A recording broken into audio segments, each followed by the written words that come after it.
தொடக்க நூல் அதிகாரம் 1. கடவுள் உலகை படைத்தல். தொடக்கத்தில் கடவுள் விண்ணுலகையும் மண்ணுலகையும் படைத்த பொழுது மண்ணுலகு உருவற்று வெறுமையாக இருந்தது. ஆழத்தின் மீது இருள் பரவி இருந்தது. நீர்த்திரள்களின் மேல் கடவுளின் ஆவி அசைந்தாடிக் கொண்டிருந்தது. அப்பொழுது கடவுள் ஒளி தோன்றுக என்றார். ஒளி தோன்றிற்று. கடவுள் ஒளி நல்லது என்று கண்டார். கடவுள் ஒளியையும் இருளையும் வெவ்வேறாக பிரித்தார். கடவுள் ஒளிக்கு பகல் என்றும் இருளுக்கு இரவு என்றும் பெயரிட்டார். மாலையும் காலையும் நிறைவுற்று முதல் நாள் முடிந்தது. அப்பொழுது கடவுள் நீர்த்திரளுக்கு இடையில் வானம் தோன்றுக, அது நீரினின்று நீரை பிரிக்கட்டும் என்றார். கடவுள் வானத்தை உருவாக்கி வானத்திற்கு கீழுள்ள நீரையும் வானத்திற்கு மேலுள்ள நீரையும் பிரித்தார். அது அவ்வாறே ஆயிற்று. கடவுள் வானத்திற்கு விண்ணுலகம் என்று பெயரிட்டார். மாலையும் காலையும் நிறைவுற்று இரண்டாம் நாள் முடிந்தது. அப்பொழுது கடவுள் விண்ணுலகுக்கு கீழுள்ள நீர் எல்லாம் ஓரிடத்தில் ஒன்று சேர உலர்ந்த தரை தோன்றுக என்றார். அது அவ்வாறே ஆயிற்று. கடவுள் உலர்ந்த தரைக்கு நிலம் என்றும் ஒன்று திரண்ட நீருக்கு கடல் என்றும் பெயரிட்டார். கடவுள் அது நல்லது என்று கண்டார். அப்பொழுது கடவுள் புற்பூண்டுகளையும் விதை தரும் செடிகளையும் கனிதரும் பழ மரங்களையும் அந்தந்த இனத்தின்படியே நிலம் விளைவிக்கட்டும் என்றார். அது அவ்வாறே ஆயிற்று. புற்பூண்டுகளையும் விதையை பிறப்பிக்கும் செடிகளையும் கனிதரும் மரங்களையும் அந்த இனத்தின்படி நிலம் விளைவித்தது. கடவுள் அது நல்லது என்று கண்டார். மாலையும் காலையும் நிறைவுற்று மூன்றாம் நாள் முடிந்தது. அப்பொழுது கடவுள் பகலையும் இரவையும் வெவ்வேறாக பிரிப்பதற்கு காலங்கள், நாட்கள், ஆண்டுகள் ஆகியவற்றை குறிப்பதற்கும் விண்விரிவினில் ஒளி பிளம்புகள் தோன்றுக, அவை மண்ணுலகிற்கு ஒளி தர விண்விரிவினில் ஒளி பிளம்புகளாக இருக்கட்டும் என்றார். அது அவ்வாறே ஆயிற்று. கடவுள் இரு பெரும் ஒளி பிளம்புகளை உருவாக்கினார். பகலை ஆள்வதற்கு பெரிய ஒளி பிளம்பையும் இரவை ஆள்வதற்கு சிறிய ஒளி பிளம்பையும் மற்றும் விண்மீன்களையும் அவர் உருவாக்கினார். கடவுள் மண்ணுலகிற்கு ஒளி தர விண்ணுலக வானத்தில் அவற்றை அமைத்தார். பகலையும் இரவையும் ஆள்வதற்கு ஒளியையும் இருளையும் வெவ்வேறாக பிரிப்பதற்கும் அவற்றை அமைத்தார். கடவுள் அது நல்லது என்று கண்டார். மாலையும் காலையும் நிறைவுற்று நான்காம் நாள் முடிந்தது. அப்பொழுது கடவுள் திரளான உயிரினங்களை தண்ணீர் தோற்றுவிப்பதாக விண்ணுலக வானத்தில் நிலத்திற்கு மேலே பறவைகள் பறப்பனவாக என்றார். இவ்வாறு கடலின் பெரும் பாம்புகளையும் திரளான நீரில் நீந்தி வாழும் உயிரினங்களையும் இறக்கையுள்ள எல்லாவித பறவைகளையும் அவ்வவற்றின் இனத்தின்படி கடவுள் படைத்தார். கடவுள் அது நல்லது என்று கண்டார். கடவுள் அவற்றிற்கு ஆசி வழங்கி பலுகி பெருகி கடல் நீரை நிரப்புங்கள், பறவைகளும் மண்ணுலகில் பெருகட்டும் என்றுரைத்தார். மாலையும் காலையும் நிறைவுற்று ஐந்தாம் நாள் முடிந்தது. அப்பொழுது கடவுள் கால்நடைகள், ஊர்வன, காட்டு விலங்குகள் ஆகியவற்றை அவ்வவற்றின் இனத்தின்படி நிலம் தோற்றுவிப்பதாக என்றார். கடவுள் காட்டு விலங்குகளையும் கால்நடைகளையும் நிலத்தில் ஊர்வன யாவற்றையும் அவ்வவற்றின் இனத்தின்படி உருவாக்கினார். கடவுள் அது நல்லது என்று கண்டார். அப்பொழுது கடவுள் மானிடரை நம் உருவிலும் நம் சாயலிலும் உண்டாக்குவோம். அவர்கள் கடல் மீன்களையும் வானத்து பறவைகளையும் கால்நடைகளையும் மண்ணுலகு முழுவதையும் நிலத்தில் ஊர்வன யாவற்றையும் ஆளட்டும் என்றார். கடவுள் தம் உருவில் மானிடரை படைத்தார். கடவுளின் உருவிலேயே அவர்களை படைத்தார். ஆணும் பெண்ணுமாக அவர்களை படைத்தார். கடவுள் அவர்களுக்கு ஆசி வழங்கி, பலுகி பெருகி மண்ணுலகை நிரப்புங்கள், அதை உங்கள் ஆற்றலுக்கு உட்படுத்துங்கள். கடல் மீன்கள், வானத்து பறவைகள், நிலத்தில் ஊர்ந்து உயிர் வாழ்வன அனைத்தையும் ஆளுங்கள் என்றார். அப்பொழுது கடவுள் மண்ணுலகெங்கும் உள்ள விதை தரும் செடிகள், பல மரங்கள் அனைத்தையும் உங்களுக்கு நான் கொடுத்துள்ளேன். இவை உங்களுக்கு உணவாகட்டும். எல்லா காட்டு விலங்குகள், வானத்து பறவைகள், நிலத்தில் ஊர்வனவாகிய அனைத்து உயிரினங்களும், பசுமையான செடிகள் அனைத்தையும் நான் உணவாக தந்துள்ளேன் என்றார். அது அவ்வாறே ஆயிற்று. கடவுள் தாம் உருவாக்கிய அனைத்தையும் நோக்கினார். அவை மிகவும் நன்றாயிருந்தன. மாலையும் காலையும் நிறைவுற்று 6ஆம் நாள் முடிந்தது. அதிகாரம் 2. விண்ணுலகும் மண்ணுலகும் அவற்றிலுள்ள அமைப்புகள் அனைத்தும் உருவாக்கப் பெற்று நிறைவெய்தின. மேலும் கடவுள் தாம் செய்த வேலையை 7ஆம் நாளில் முடித்திருந்தார். அவர் தாம் செய்த வேலைகள் அனைத்தையும் நிறைவு பெறச் செய்து 7ஆம் நாளில் ஓய்ந்திருந்தார். கடவுள் 7ஆம் நாளுக்கு ஆசி வழங்கி அதை புனிதப்படுத்தினார். ஏனெனில் கடவுள் தாம் செய்த படைப்பு வேலைகள் அனைத்தையும் நிறைவு பெறச் செய்து அந்நாளில்தான் ஓய்ந்திருந்தார். இவையே விண்ணுலக மண்ணுலக படைப்பின் தோற்ற முறைமையாம். ஆண் பெண் படைப்பு. ஆண்டவராகிய கடவுள் மண்ணுலகையும் விண்ணுலகையும் உருவாக்கிய பொழுது மண்ணுலகின் நிலவெளியின் எந்தவித புதரும் தோன்றியிருக்கவில்லை. வயல்வெளியின் எவ்வித செடியும் முளைத்திருக்கவில்லை. ஏனெனில் ஆண்டவராகிய கடவுள் மண்ணுலகின் மேல் இன்னும் மழை பெய்விக்கவில்லை. மண்ணை பண்படுத்த மானிடர் எவரும் இருக்கவில்லை. ஆனால் நிலத்திலிருந்து மூடு பனி எழும்பி நிலம் முழுவதையும் நனைத்தது. அப்பொழுது ஆண்டவராகிய கடவுள் நிலத்தின் மண்ணால் மனிதனை உருவாக்கி அவன் நாசிகளில் உயிர் மூச்சை ஊத மனிதன் உயிருள்ளவன் ஆனான். ஆண்டவராகிய கடவுள் கிழக்கே இருந்த ஏதேனில் ஒரு தோட்டம் அமைத்து தாம் உருவாக்கிய மனிதனை அங்கே வைத்தார். ஆண்டவராகிய கடவுள் கண்ணுக்கு அழகானதும் உண்பதற்கு சுவையானதுமான எல்லா வகை மரங்களையும், தோட்டத்தின் நடுவில் வாழ்வின் மரத்தையும், நன்மை தீமை அறிவதற்கு ஏதுவான மரத்தையும் மண்ணிலிருந்து வளரச் செய்தார். தோட்டத்திற்குள் நீர் பாய்வதற்காக ஏதோனிலிருந்து ஆறு ஒன்று ஓடிக்கொண்டிருந்தது. அது அங்கிருந்து பிரிந்து 4 சிறப்புமிகு ஆறுகள் ஆயிற்று. முதலாதவன் பெயர் பீசோன். இது கவிலா நாடு முழுவதும் வளைந்து ஓடுகின்றது. அங்கே பொன் விளையும். அந்நாட்டு பொன் பசும் பொன். அங்கே நறுமண பொருட்களும் வண்ண மணி கற்களும் உண்டு. இரண்டாவது ஆற்றின் பெயர் கீகோன். இது எத்தியோப்பியா நாடு முழுவதும் வளைந்து ஓடுகின்றது. மூன்றாவது ஆற்றின் பெயர் திக்ரீசு. இது அசிரியாவிற்கு கிழக்கே ஓடுகின்றது. நான்காவது ஆறு யூப்ரத்தீசு. ஏதேன் தோட்டத்தை பண்படுத்தவும் பாதுகாக்கவும் ஆண்டவராகிய கடவுள் மனிதனை அங்கு கொண்டு வந்து குடியிருக்கச் செய்தார். ஆண்டவராகிய கடவுள் மனிதனிடம், தோட்டத்தில் இருக்கும் எந்த மரத்தில் இருந்தும் விருப்பம் போல் நீ உண்ணலாம். ஆனால் நன்மை தீமை அறிவதற்கு ஏதுவான மரத்திலிருந்து மட்டும் உண்ணாதே. ஏனெனில் அதிலிருந்து நீ உண்ணும் நாளில் சாகவே சாவாய் என்று கட்டளையிட்டு சொன்னார். பின்பு ஆண்டவராகிய கடவுள், மனிதன் தனிமையாக இருப்பது நல்லதென்று அவனுக்கு தகுந்த துணையை உருவாக்குவேன் என்றார்.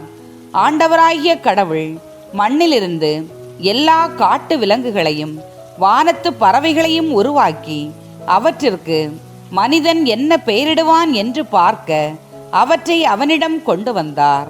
உயிருள்ள ஒவ்வொன்றுக்கும் அவன் என்ன பெயரிட்டானோ அதுவே அதன் பெயராயிற்று. கால்நடைகள், வானத்து பறவைகள், காட்டு விலங்குகள் ஆகிய எல்லாவற்றிற்கும் மனிதன் பெயரிட்டான். தனக்கு தகுந்த துணையையோ மனிதன் காணவில்லை. ஆகவே ஆண்டவராகிய கடவுள் மனிதனுக்கு ஆழ்ந்த உறக்கம் வரச் செய்து, அவன் உறங்கும் பொழுது அவன் விலா எலும்பு ஒன்றை எடுத்துக்கொண்டு எடுத்த இடத்தை சதையால் அடைத்தார். ஆண்டவராகிய கடவுள் தாம் மனிதனிடமிருந்து எடுத்த விலா எலும்பை ஒரு பெண்ணாக உருவாக்கி மனிதரிடம் அழைத்து வந்தார். அப்பொழுது மனிதன், இதோ இவளே என் எலும்பின் எலும்பும் சதையின் சதையும் ஆனவள், ஆணிடமிருந்து எடுக்கப்பட்டதால் இவள் பெண்ணென்று அழைக்கப்படுவாள் என்றான். இதனால் கணவன் தன் தாய் தந்தையை விட்டுவிட்டு தன் மனைவியுடன் ஒன்றித்திருப்பான். இருவரும் ஒரே உடலாயிருப்பர். மனிதன் அவன் மனைவி ஆகிய இருவரும் ஆடையின்றி இருந்தனர். ஆனால் அவர்கள் வெட்கப்படவில்லை. அதிகாரம் 3. மனிதனின் கீழ்ப்படியாமை. ஆண்டவராகிய கடவுள் உருவாக்கிய காட்டு விலங்குகளிலெல்லாம் பாம்பு மிகவும் சூழ்ச்சி மிக்கதாக இருந்தது. அது பெண்ணிடம், கடவுள் உங்களிடம் தோட்டத்தில் உள்ள எல்லா மரங்களிலிருந்தும் உண்ணக்கூடாது என்றது உண்மையா என்று கேட்டது.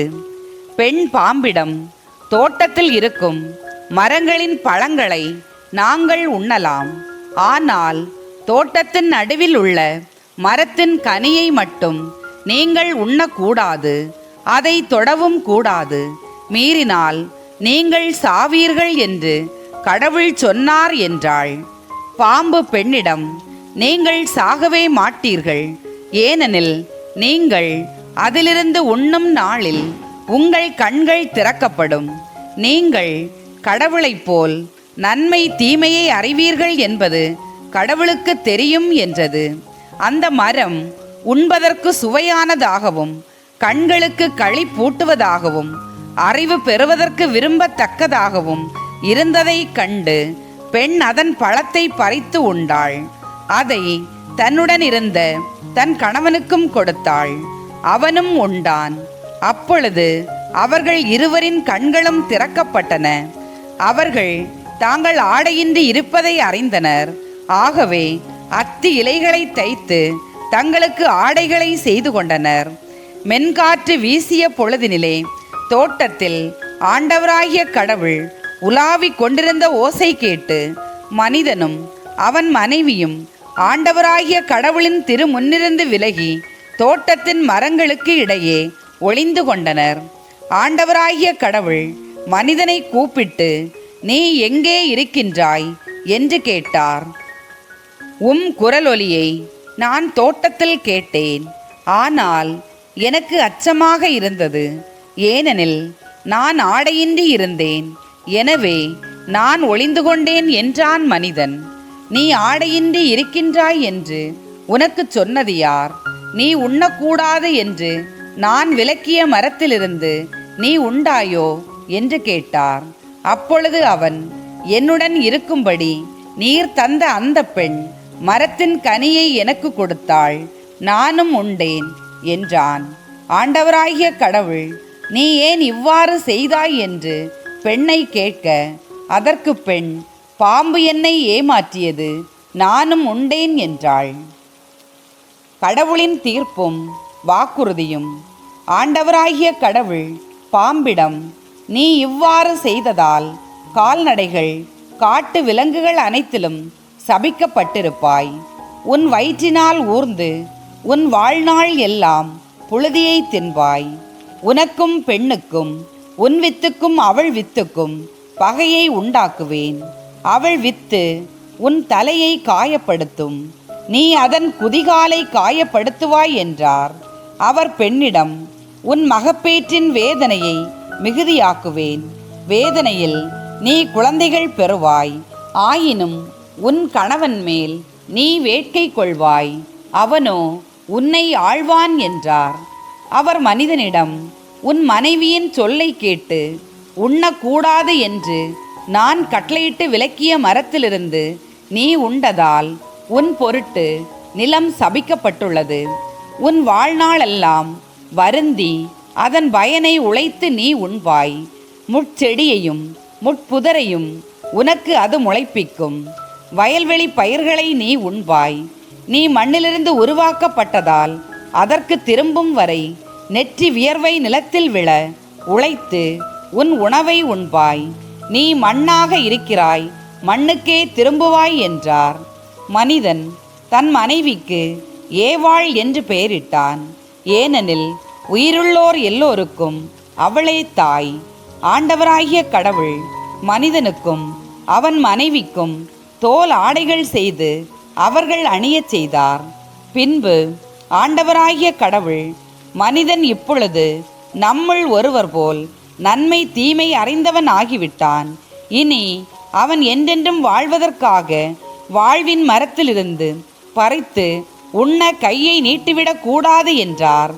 எனவே ஆண்டவராகிய கடவுள் அவன் உருவாக்கப்பட்ட அதே மண்ணை பண்படுத்த அவனை ஏதேன் தோட்டத்திலிருந்து வெளியே அனுப்பிவிட்டார். இவ்வாறாக அவர் மனிதனை வெளியே துரத்திவிட்டார். ஏதேன் தோட்டத்திற்கு கிழக்கே வாழ்வின் மரத்திற்கு செல்லும் வழியை காப்பதற்கு கெரூபுகளையும் சுற்றி சுழலும் சுடரொளி வாளையும் வைத்தார். அதிகாரம் 4. காயினும் ஆபேலும். ஆதாம் தன் மனைவி ஏவாளுடன் கூடி வாழ்ந்தான். அவள் கருவுற்று காயினை பெற்றெடுத்தாள். அவள், ஆண்டவர் அருளால் ஆண் மகன் ஒருவனை நான் பெற்றுள்ளேன் என்றாள். பின்பு அவள் அவன் சகோதரன் ஆபேலை பெற்றெடுத்தாள். ஆபேல் ஆடு மேய்ப்பவன் ஆனான். காயின் நிலத்தை பண்படுத்துபவன் ஆனான். சில நாட்கள் சென்றன. காயின் நிலத்தின் பலனிலிருந்து ஆண்டவருக்கு காணிக்கை கொண்டு வந்தான். ஆபேலும் தன் மந்தையிலிருந்து கொழுத்த தலை ஈறுகளை கொண்டு வந்தான். ஆண்டவர் ஆபேலையும் அவன் காணிக்கையையும் கனிவுடன் கண்ணோக்கினார். ஆனால் காயினையும் அவன் காணிக்கையையும் அவர் கனிவுடன் கண்ணோக்கவில்லை.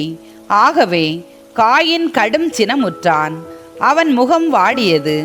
ஆகவே ஆண்டவர் காயினிடம், நீ ஏன் சினமுற்றிருக்கிறாய்? உன் முகம் வாடியிருப்பது ஏன்? நீ நல்லது செய்தால் உயர்வடைவாய் அல்லவா? நீ நல்லது செய்யாவிட்டால் பாவம் உன்மேல் வேட்கை கொண்டு உன் வாயிலில் படுத்திருக்கும். நீ அதை அடக்கி ஆள வேண்டும் என்றார். காயின் தன் சகோதரன் ஆபேலிடம், நாம் வயல்வெளிக்கு போவோம் என்றான். அவர்கள் வெளியில் இருந்தபொழுது காயின் தன் சகோதரன் ஆபேலின் மேல் பாய்ந்து அவனை கொன்றான். ஆண்டவர் காயினிடம், உன் சகோதரன் ஆபேல் எங்கே என்று கேட்டார். அதற்கு அவன், எனக்கு தெரியாது, நான் என்ன என் சகோதரனுக்கு காவலாளியோ என்றான். அதற்கு ஆண்டவர், நீ என்ன செய்து விட்டாய்? உன் சகோதரனின் இரத்தத்தின் குரல் மண்ணிலிருந்து என்னை நோக்கி கதறிக் கொண்டிருக்கிறது. இப்பொழுது உன் கைகள் சிந்திய உன் சகோதரனின் இரத்தத்தை தன் வாய் திறந்து குடித்த மண்ணை முன்னிட்டு நீ சபிக்கப்பட்டிருக்கின்றாய். நீ மண்ணில் பயிரிடும் பொழுது அது இனிமேல் உனக்கு பலன் தராது. மண்ணுலகில் நீ நாடோடியாக அலைந்து திரிவாய் என்றார். காயின் ஆண்டவரிடம், எனக்கு கொடுக்கப்பட்ட தண்டனை என்னால் தாங்க முடியாததாக இருக்கின்றது.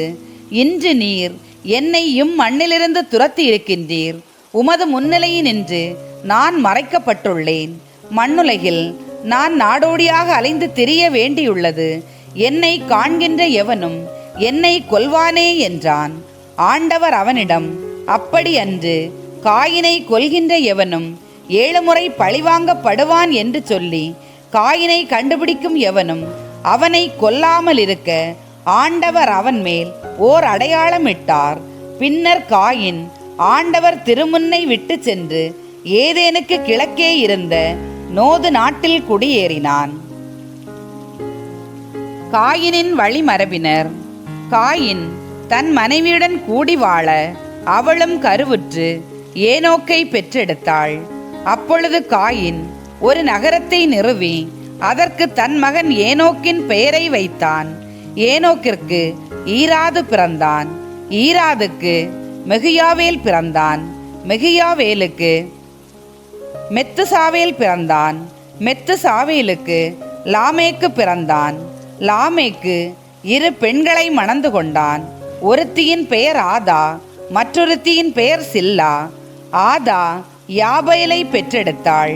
இவன்தான் ஆடு மாடு மேய்த்து கூடாரத்தில் வாழும் மக்களின் தந்தை. அவன் சகோதரன் பெயர் யூபால். இவன்தான் யாழ் மீட்டுவோர், குழல் ஊதுவோர் ஆகியோர் அனைவரின் தந்தை.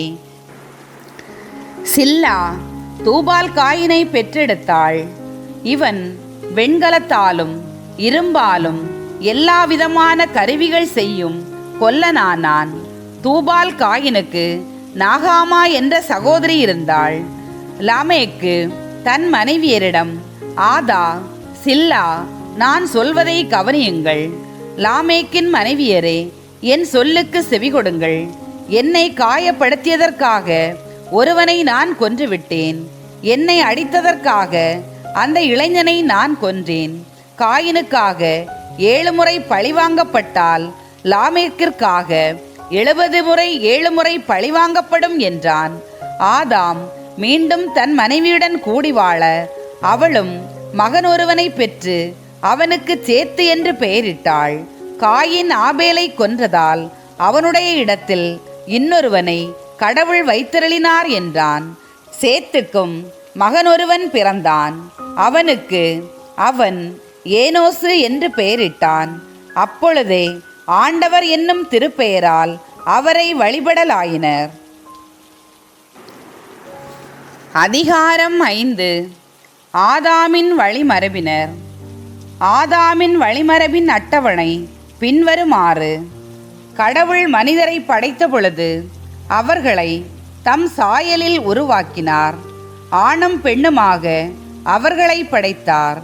அவர்களை படைத்த நாளில் அவர்களுக்கு ஆசி வழங்கி மனிதர் என்று பெயரிட்டார். ஆதாமுக்கு 130 வயதான போது அவனுக்கு அவன் சாயலிலும் உருவிலும் மகனொருவன் பிறந்தான். அவனுக்கு சேத்து என்று பெயரிட்டான்.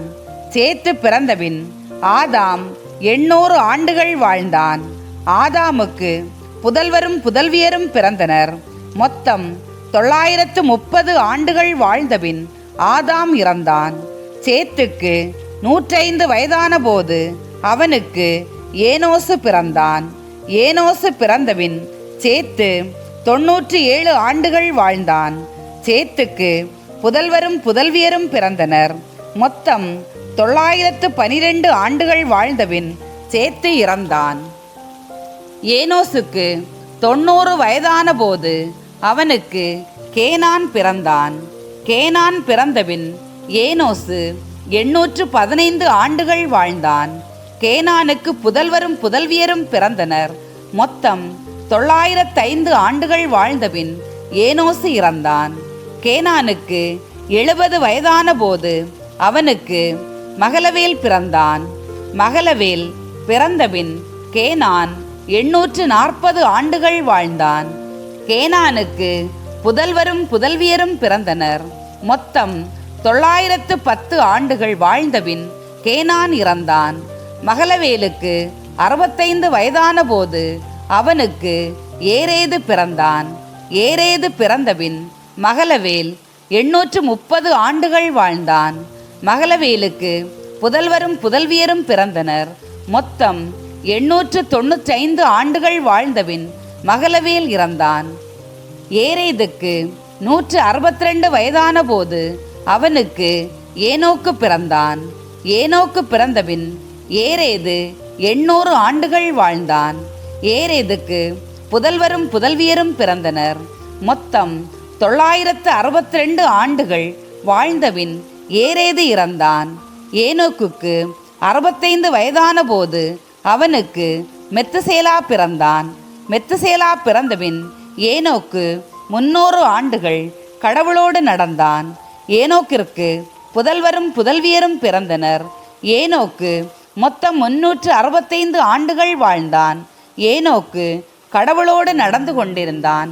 பின்பு அவனை காணவில்லை, ஏனெனில் கடவுள் அவனை எடுத்து கொண்டார். மெத்துசேலாவுக்கு 187 வயதான போது அவனுக்கு லாமேக்கு பிறந்தான்.